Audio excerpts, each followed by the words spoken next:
예수께서 대답하여 이르시되 이 물을 마시는 자마다 다시 목마르려니와 내가 주는 물을 마시는 자는 영원히 목마르지 아니하리니 내가 주는 물은 그 속에서 영생하도록 솟아나는 샘물이 되리라.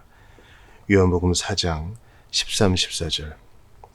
성령이 주시는 기쁨으로 우리의 가슴을 채우라.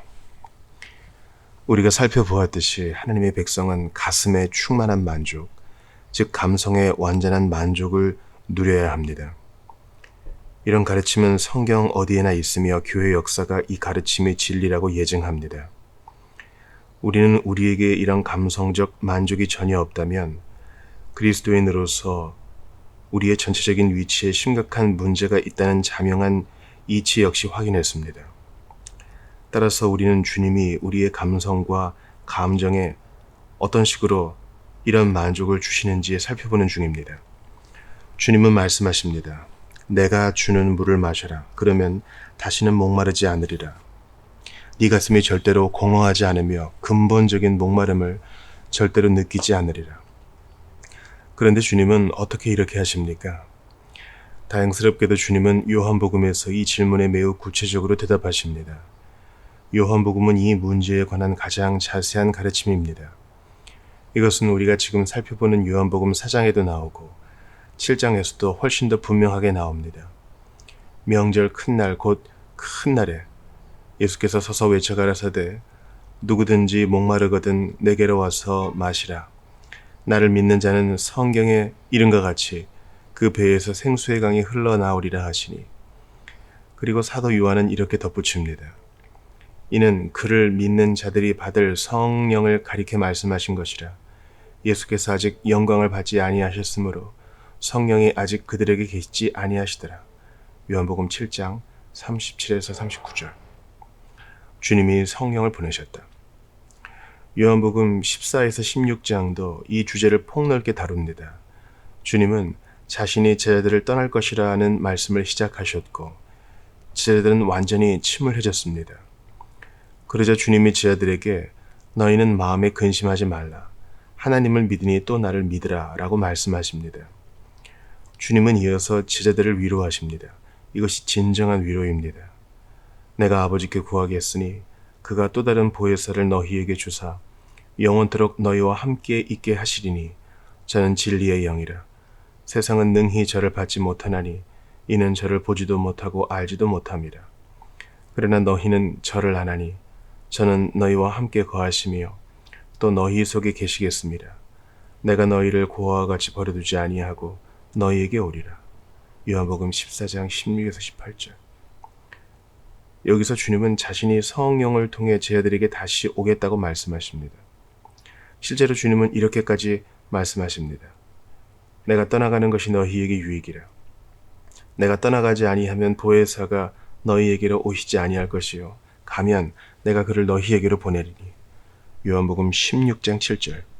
그리고 주님은 제자들에게 다음과 같이 말씀하십니다. 그가 너희를 모든 진리 가운데로 인도하시리니. 요한복음 16장 13절. 주님은 또한 제자들에게 자신의 기쁨을 주며 세상이 절대 주지 못하는 평안도 주겠다고 말씀하십니다. 이것이 주님이 요한복음에서 말씀하시는 큰 가르침입니다. 다시 말해 주님은 무엇보다도 성령을 우리에게 보내고 성령께서 우리를 위해 일하시게 하심으로써 우리에게 감성적 만족을 주십니다. 오늘은 예루살렘에서 일어난 놀라운 사건을 기념하는 성령 강림절입니다. 이 아침에 살펴보기에 성령 강림보다 적절한 주제도 없을 것입니다. 사도행전 2장을 보면 주목할 만한 사건이 일어납니다. 신약에 기록된 일련의 큰 사건 가운데 마지막 사건입니다.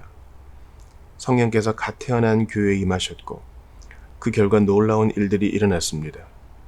주님은 무엇보다도 이런 방법으로 우리에게 충만한 만족, 특히 감성과 감정의 영역에서 충만한 만족을 주십니다. 성령 강림은 구약에서 여러 차례 예언되었습니다.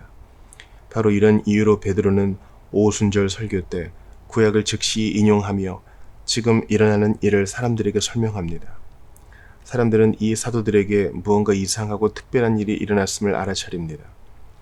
사도들은 어부에 불과한 평범한 노동자일 뿐이었습니다.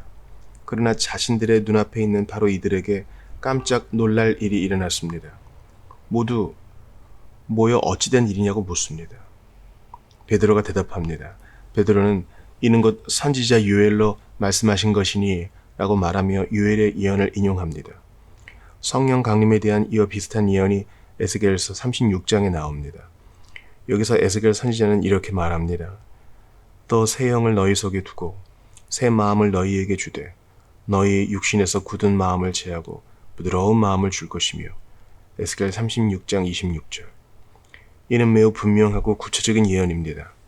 성령이 한 사람에게 임하실 때 놀랍게도 돌같이 굳고 둔감한 마음이 살같이 부드러운 마음으로 바뀝니다. 이것이 성령 강림에 관한 구약 예언의 특징입니다. 실제로 모든 선지자가 이런저런 형태로 성령 강림을 말하는데 이사야 선지자는 이것을 완벽하게 표현합니다. 너희 모든 목마른 자들아 물로 나아오라. 돈 없는 자도 오라. 너희는 와서 사 먹되 돈 없이 값없이 와서 포도주와 젖을 사라. 이사야 55장 1절. 또한 이사야 선지자는 35장에 이렇게 예언합니다. 광야와 메마른 땅이 기뻐하며 사막이 백합화같이 피어 즐거워하며 뜨거운 사막이 변하여 못이 될 것이며 메마른 땅이 변하여 원천이 될 것이며 승냥이에 놀던 곳에 풀과 갈대와 부들이 날 것이며 이사야 35장 1절과 7절. 이 예언은 성령 강림과 그 결과에 관한 전형적인 예언입니다. 매우 아름다운 또 다른 예언에서 하나님께서는 내가 이스라엘에게 이슬과 같으리니 라고 말씀하셨습니다. 메말라 굳어진 땅을 생각해 보십시오. 하나님께서는 메마른 땅에 친히 이슬처럼 내리겠다고 말씀하십니다. 어떤 의미에서 보면 구약 전체가 성령 강림을 고대합니다. 그리고 이런 성령 강림이야말로 신약시대의 하나님 백성과 구약시대의 하나님 백성 간의 큰 차이일 것입니다. 유대인들은 하나님의 백성이었고 지식과 명철이 있었습니다. 그러나 이들은 더 크고 놀라운 그 무엇이 오리라는 약속을 받았습니다. 차별 없이 성령이 오신다. 구약시대에 성령께서 이따금 사람들에게 임하셨습니다. 성령께서는 그들에게 능력과 지혜를 주셨습니다. 예를 들어 예언하는 능력이나 성막 짓는 기술이 그것입니다. 그러나 하나님께서는 어느 날 성령을 남종과 여종에게까지 크게 부어주리라고 약속하셨습니다. 성령은 모두에게 차별 없이 임할 것입니다. 이처럼 주목할 만한 방법으로 이루어지는 성령 강림이 구약시대 성도들과 신약시대 성도들 간의 큰 차이일 것입니다. 구약시대의 성도들 모두가 이 놀라운 사건을 고대합니다. 위대한 최후의 선지자 세례 요한도 동일한 말을 했습니다. 나는 너희로 회개하게 하기 위하여 물로 세례를 베풀거니와 내 뒤에 오시는 이는 나보다 능력이 많으시니 나는 그의 신을 들기도 감당하지 못하겠노라. 마태복음 3장 11절. 세례 요한은 특별하고 남다른 전파자였습니다. 그래서 사람들은 그를 메시아라고 생각했습니다.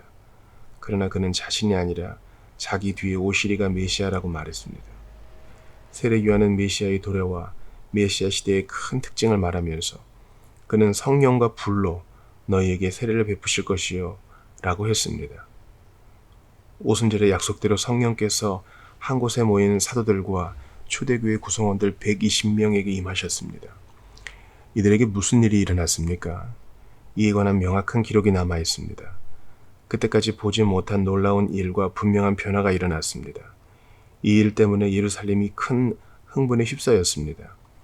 사도행전 2장의 당시 상황을 보여주는 전형적인 묘사가 나오는데 2장 마지막 부분에 사도들이 아니라 보통 사람들 사이에서 훨씬 충격적인 광경이 펼쳐집니다.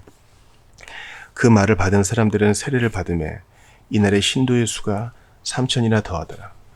그들이 사도의 가르침을 받아 서로 교제하고 떡을 떼며 오로지 기도하기를 힘쓰니라.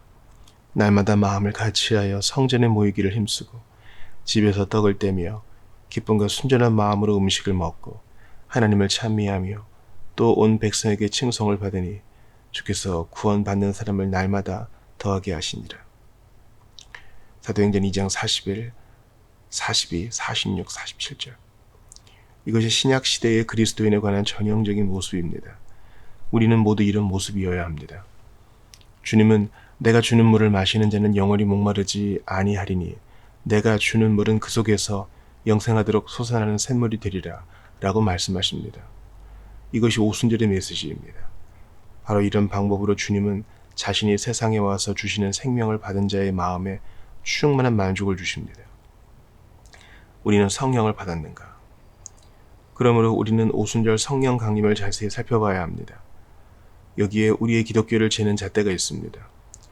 우리는 사도행전 2장에 나오는 모습과 모범을 따릅니까? 주님은 우리에게 성령을 받으라고 말씀하십니다. 따라서 우리는 이렇게 물어야 합니다.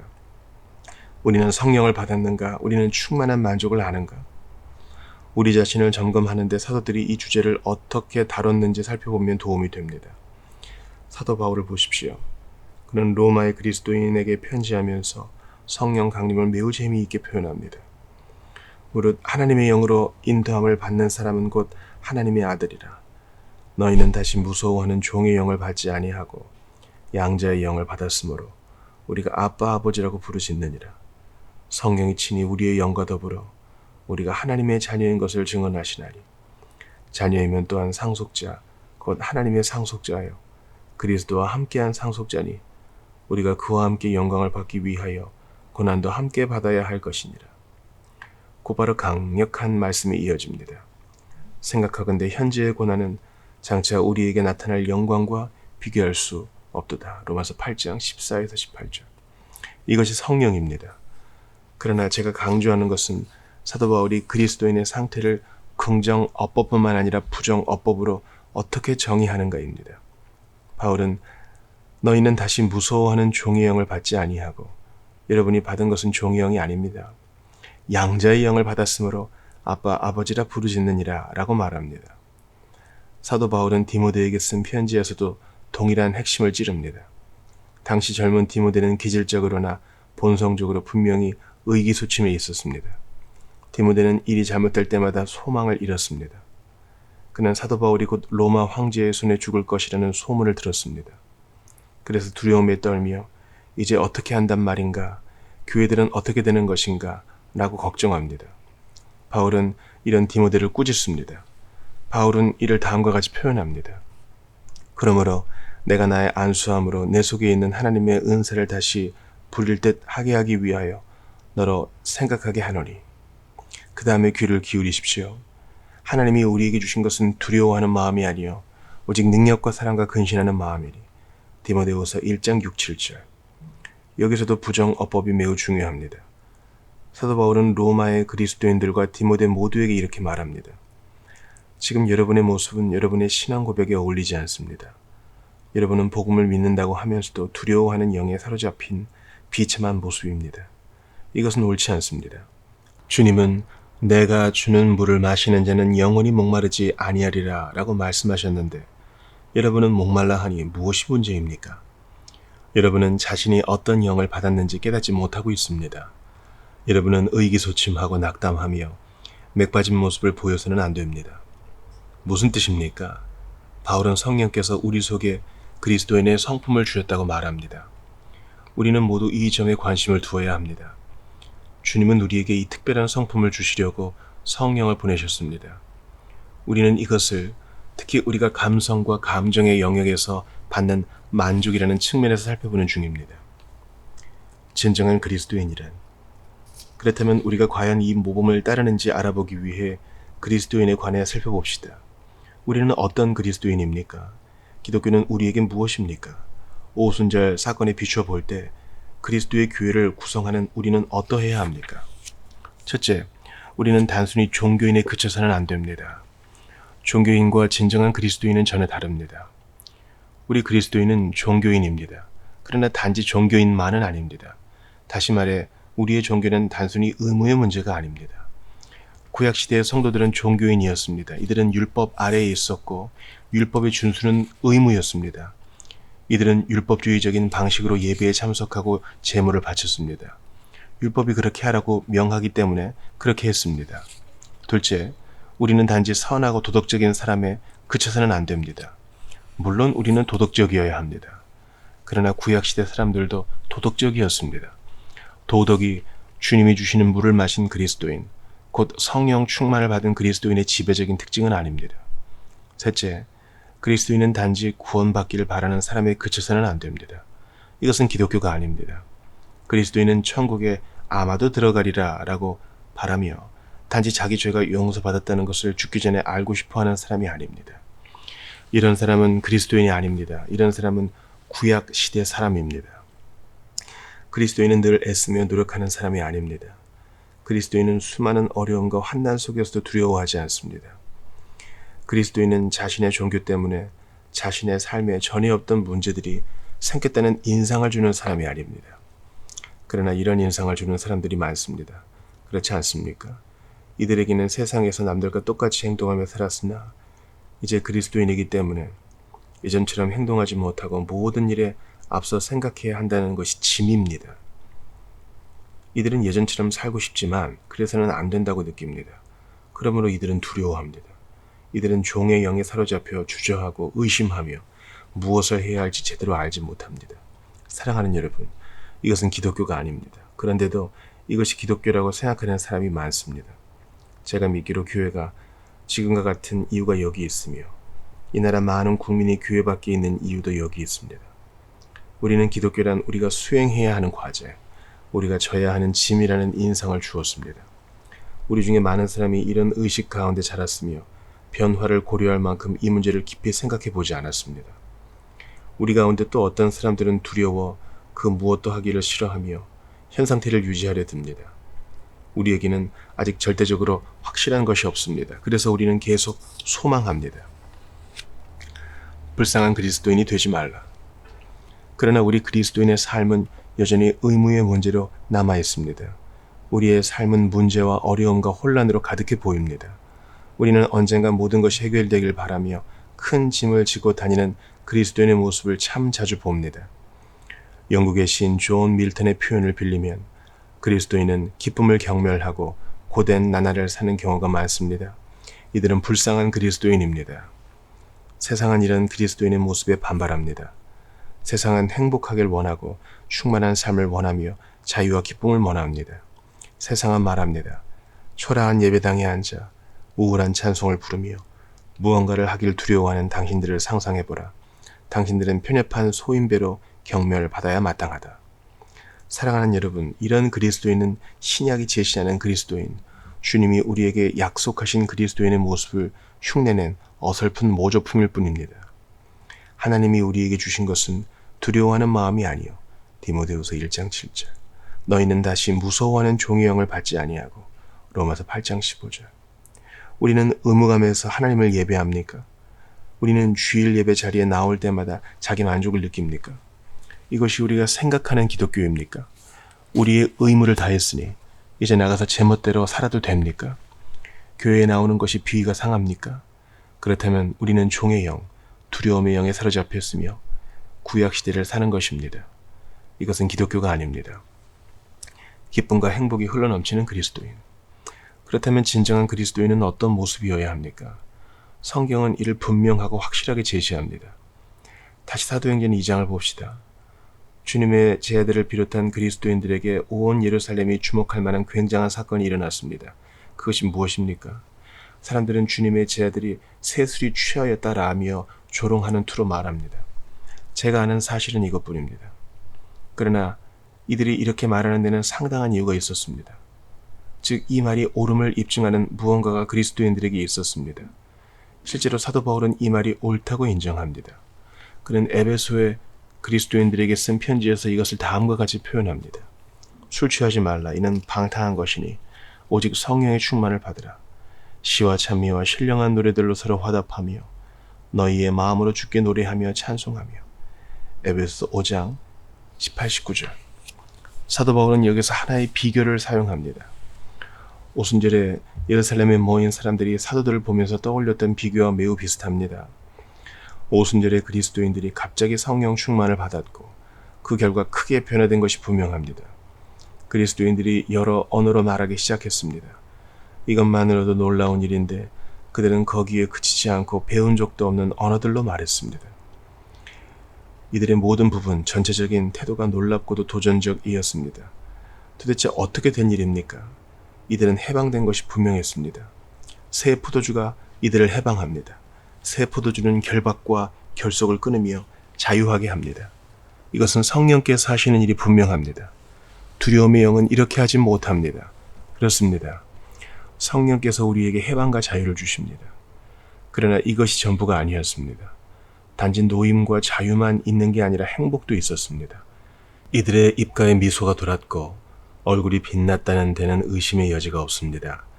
이들의 몸짓에서도 기쁨이 저절로 배어 나왔습니다. 이들이 황홀경에 빠졌다고 주저없이 말할 수 있습니다. 이들은 여러 면에서 제정신이 아니었습니다. 평상심을 잃을 만큼 깊은 감격을 느꼈고 기쁨과 행복이 충만했습니다. 새 포도주와의 비교가 보이십니까? 이들은 환경이 전혀 구애받지 않았습니다. 과거에 이들은 당국자들을 매우 무서워했습니다. 베드로는 너무나 두려워 주님을 부인하기까지 했습니다. 주님이 십자가에서 돌아가신 후 이들은 어느 다락방에서 모였는데 유대인들이 두려워 문을 잠그기도 했습니다. 그러나 이제 이들은 예루살렘 거리와 성전에서 당국자들을 포함한 많은 사람들 앞에 두려움 없이 자유로운 모습으로 능력과 말할 수 없는 영광스러운 즐거움을 의식하며 서 있습니다. 오순절에 모인 그리스도인들에게는 또 다른 특징이 있습니다. 이들은 하나님의 큰 일을 계속 말했습니다. 이들은 다른 것은 전혀 말하지 않았습니다. 놀라운 관용의 영이 이들에게 임했습니다. 이들은 일어난 모든 일을 모두가 듣고 알길 원했으며 모두와 나누길 원했습니다. 이들은 자유인이었고 온 우주를 소유한 듯 보였으며 이것을 모두에게 주고 있습니다. 이들에게는 노임과 관용과 행복이 있었습니다.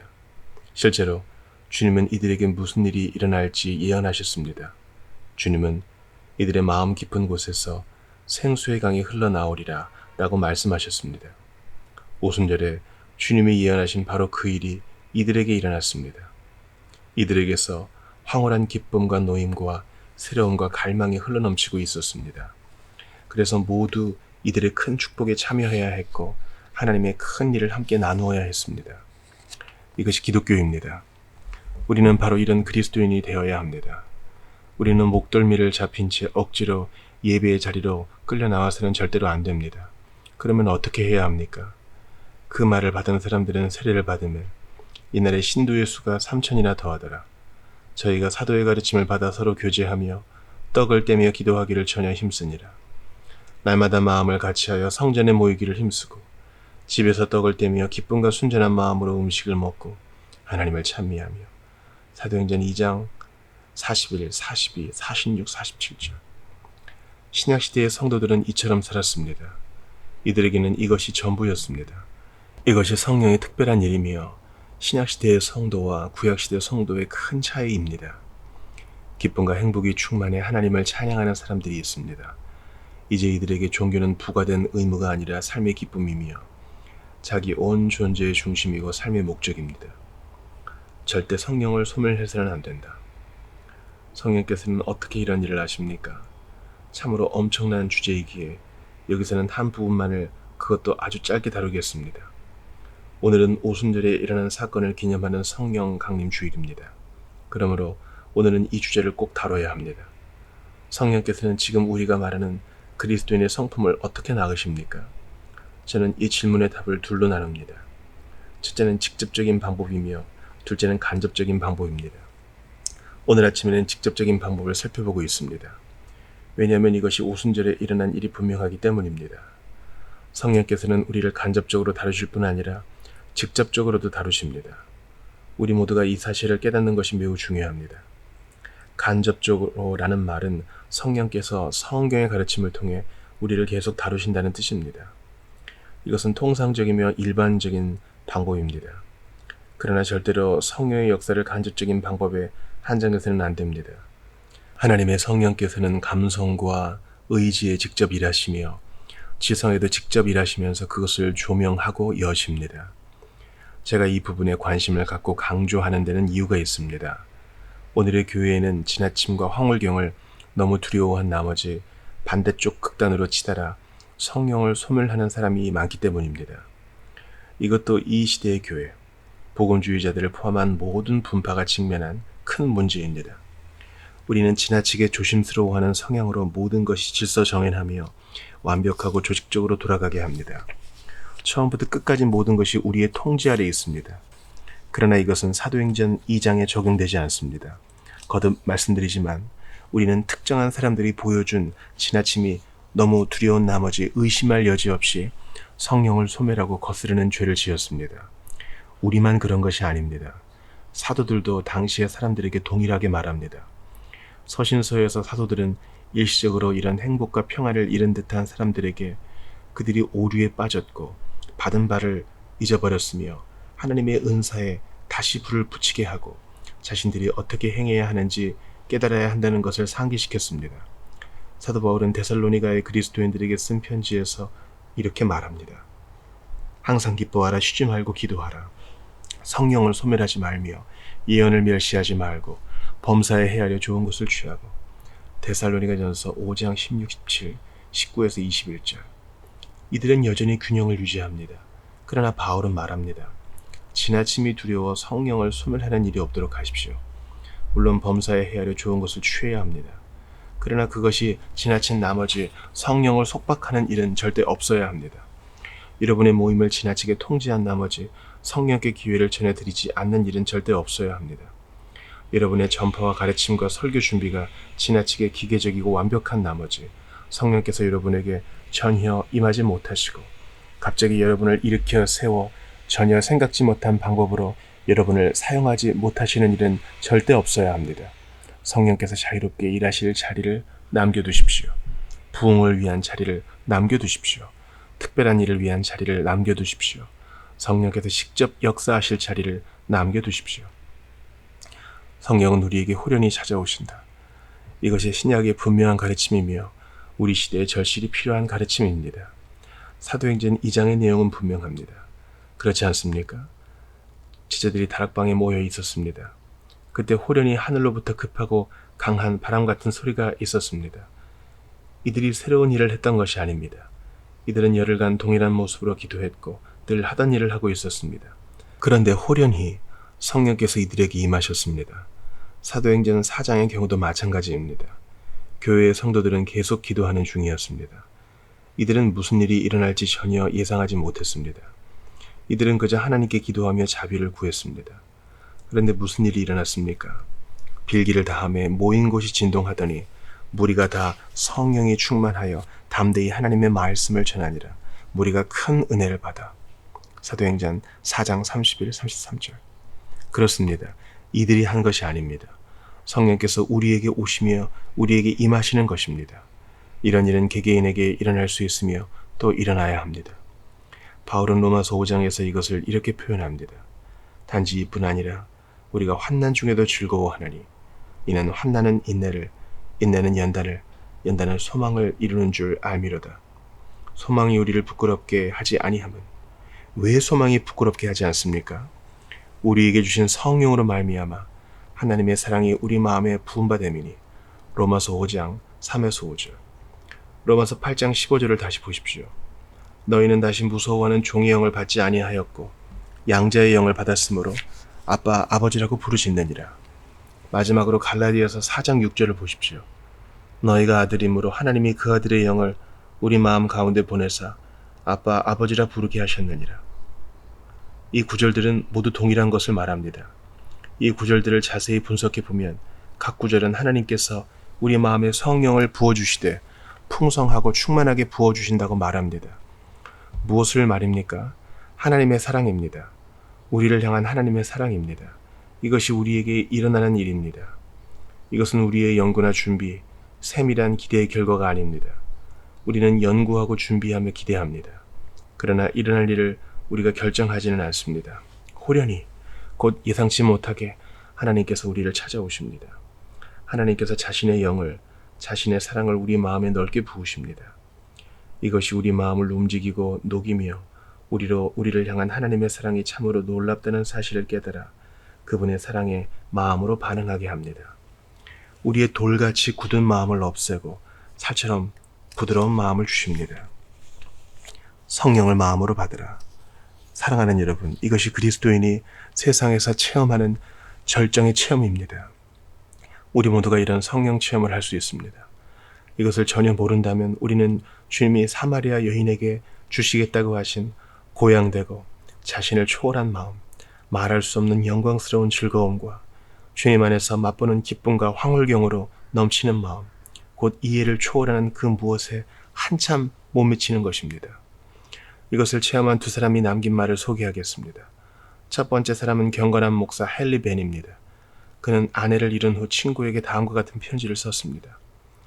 내가 느낄 수 있는 것보다 그분의 가슴이 나를 향한 사랑을 더 많이 느낀다는 확신이 없었다면, 주님을 나의 주님으로 알되 추론과 논리를 통해서가 아니라 자각을 통해서, 즉 나의 육신의 눈을 비추는 햇살처럼 나의 영혼을 비추는 그분의 빛을 통해서 나의 주님을 알지 못했다면 나는 지금쯤 참으로 비참한 상태에 빠지지 않았을까. 다음으로 찰스 시몬 목사의 설교를 들어보십시오. 성령을 받지 않은 사람들은 이 축복을 진정으로 알지 못하고 이해하지도 못합니다. 그러나 하나님이 택하신 사람들은 이 축복을 가장 확실하게 누립니다. 우리는 이 축복을 어떻게 묘사해야 할지 잘 모릅니다. 왜냐하면 이 축복은 영혼을 향한 하나님의 사랑이 나타날 때 우리의 마음이 느끼는 감동이기 때문입니다. 그렇습니다. 이것이 우리 마음에서 일어나는 성령의 직접적인 역사입니다. 우리는 이것을 이해하지 못합니다. 이것은 이해를 초월합니다. 그러나 성령께서 우리를 찾아오셔서 하나님의 사랑을 우리에게 나타내시고 그 사랑을 우리 마음에 부으십니다. 그래서 우리는 경의와 사랑과 찬양에 잠기며 우리 마음은 완전한 만족을 경험합니다. 성령께서는 바로 이 일을 하도록 보냄을 받으셨습니다. 그리고 오순절에 바로 이 일을 행하셨습니다. 사도행전 4장에 기록되었듯이 성령께서는 그 다음날 이들에게 바로 이 일을 되풀이 하셨습니다. 성령께서는 그 이후 지금까지 바로 이 일을 계속하고 계십니다. 성도들이 증언하고 찬송가 작사자들이 증언하며 부흥의 때 또는 부흥과 상관없는 때에 가장 평범한 사람들이 증언합니다. 무엇이라고 증언합니까? 하나님의 사랑이 갑자기 자신을 압도했고 자신의 마음에 널리 부어졌으며 자신이 고양되고 넋을 잃었으며 매우 영광스럽고 놀랍고 굉장해 자신의 느낌을 도저히 표현할 길이 없었다고 증언합니다. 구주를 생각만 해도 내 마음이 좋거든. 주 얼굴 배울 때에야 얼마나 좋으랴. 클레르보의 버나드. 성령 충만을 받을 때 세상을 놀라게 한다. 사랑하는 여러분, 우리는 이런 성령의 역사하심을 알고 있습니까? 주님은 이것을 우리에게 주고자 하십니다. 정확하고 기계적인 종교와 도덕이 아닙니다. 절대 아닙니다. 충만이며 자유이며 노임이며 기쁨이며 황홀함입니다. 넋을 잃은 무아지경, 황홀경 경험이 있습니까? 주님을 향한 사랑에 빠져 정신을 못 차린 적이 있습니까? 우리를 찾아오시는 하나님의 성령을 체험한 적이 있습니까? 하나님의 아들이 성령을 통해 우리에게 임하십니다. 우리의 차가운 마음을 녹이고 뜨겁게 하십니다. 감동을 주시며 우리를 향한 자신의 사랑을 보여주십니다. 그리고 우리 안에 그분을 향한 사랑을 일으키십니다. 우리는 이런 성령의 역사하심을 체험했습니까? 주께서 사마리아 여인에게 주겠다고 하신 것이 바로 이런 체험입니다. 모든 그리스도인이 이 체험을 해야 합니다. 모든 교회가 이 체험을 해야 합니다.